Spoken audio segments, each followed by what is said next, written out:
This dresser was free on Facebook Marketplace. The previous owner had attempted a flip, but didn't finish it. So here I come in. In addition to the old failing finish, all of the drawers needed repaired and some of the tracks replaced. So I started by doing that. And then upon further examination, the top of the dresser was damaged. There was peeling pieces of veneer and deep scratches in the top. So I went ahead and repaired that by mixing up a 2-part Bondo filler and patched the top first. After patching the top of the dresser, I scuff sanded the entire piece with a 220 grit sandpaper. During scuff sanding, I noticed that one of the legs was severely broken, so I laid the dresser on its back and worked on a repair.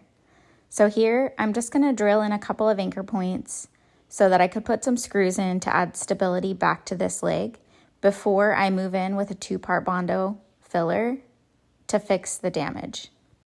When I make large repairs like this, I like to add screws in for anchor. It not only adds stability back to the leg, but gives the Bondo something to hold on to and ensures that the repair will last for the life of the dresser.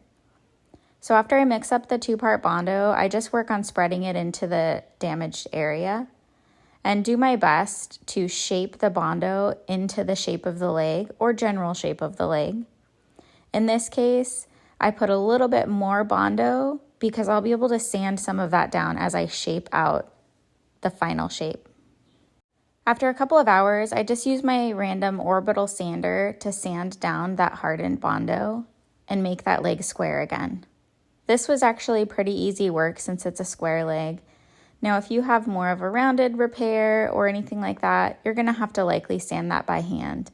And in that case, you're going to want to use less Bondo because that Bondo is pretty hard to bust through when you're sanding by hand.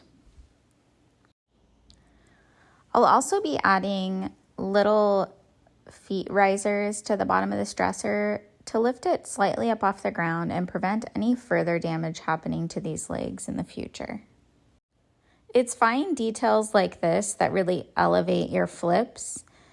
This is a really easy thing to do that just brings your furniture to the next level. Now that everything is repaired and prepped, it's time for finishing work.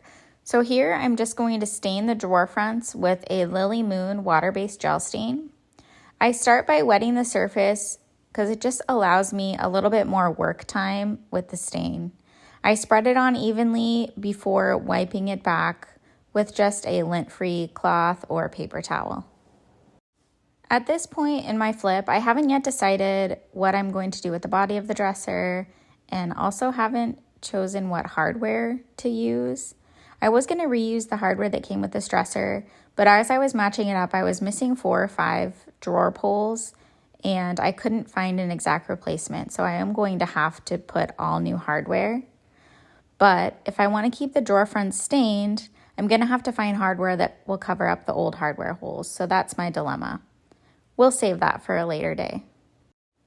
I can really just see this wood stain color going well with a neutral green shade. I didn't have that exact shade in my collection, so I decided to mix a custom color. I used a few leftover chalk paints that I had to mix up a really neutral sage green shade.